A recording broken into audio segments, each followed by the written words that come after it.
So, mapunta lang ako do sa mga vlogs, no, sa mga content na involve yung mga tao o mga bata o yung mga parents nila, may mga anak silang merong nasa autism spectrum, no? Yun yung iba-vlog natin ngayon kasi parang nakakapanlumo na parang meron na nga nagba-vlog about autism, and then may mga tao naman na may views na sa tingin mo naman tama, pero hindi na ilalagay sa proper context. Okay? Para sa akin, wala namang masama kung may vlog about autism and yung experience ng mga magulang na may mga anak na may autism.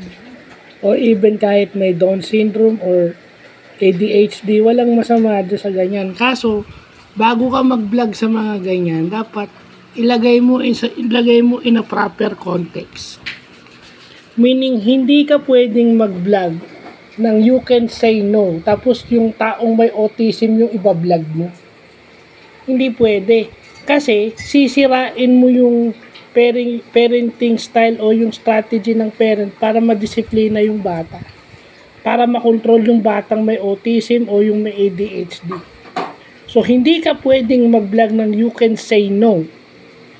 So, dapat bago ka mag-vlog, nag-reach out ka dun sa parent, diba? So, dapat napag-usapan nyo muna na kung you can say no, baka pwede dun sa parent, hindi pwede ron sa bata. Yung sa parent siguro pwede, pero dun sa anak hindi. Tama rin naman yung sinasabi ng iba na parang kung tumanggi yung parent, dapat hindi mo na tinuloy kasi kung yun yung strategy niya, kasi baka tumanggi na nga rin yung bata, di ba? Kaso ang title ng vlog mo is You Can Say No. Dapat pang may mga ganyan, inilalagay sa tamang context na hindi ka pwede you can say no sa mga taong kagaya nila.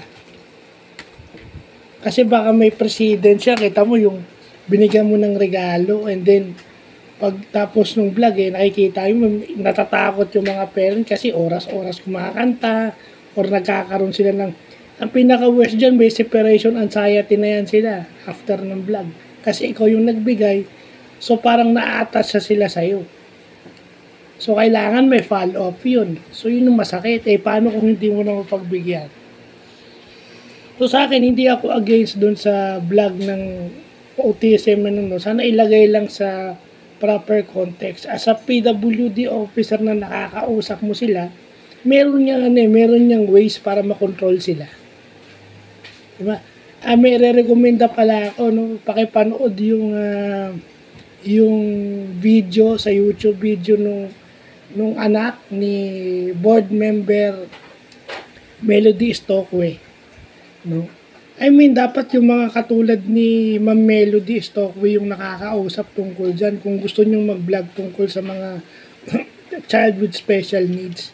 Hindi yan pwedeng basta ka magba-vlog na you can say no, dahil yun yung naging vlog mo before. Parang kung sa isang banda talagang sisitahin ka ng mga netizen na nakapakinig.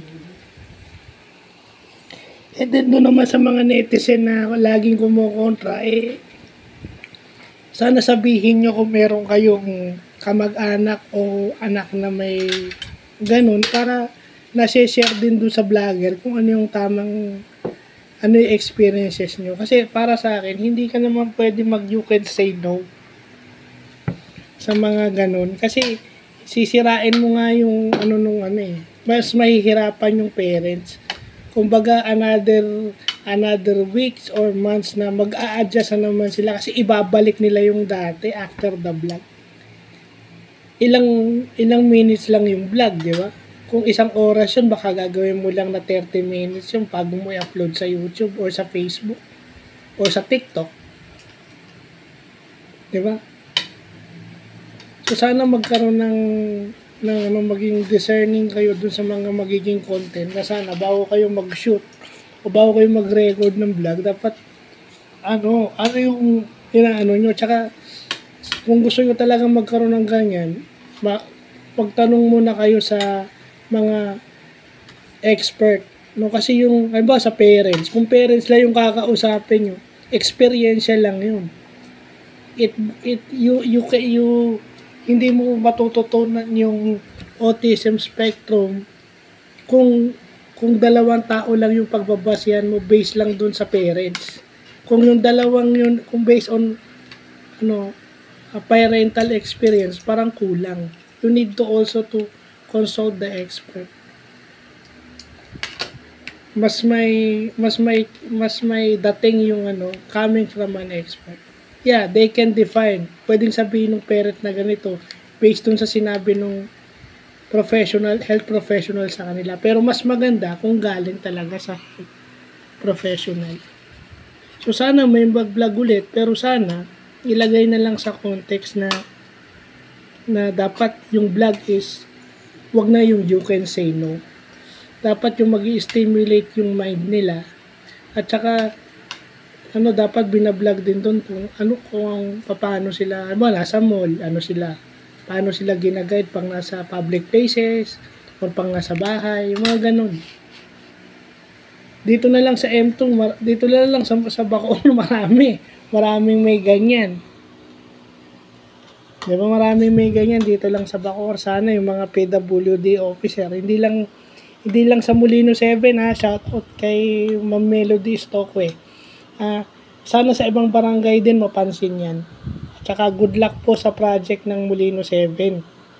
Yung sa SNED at saka sa SPED na under negotiation pa na magiging Bacoor wide. Ay naku, napakaganda yan.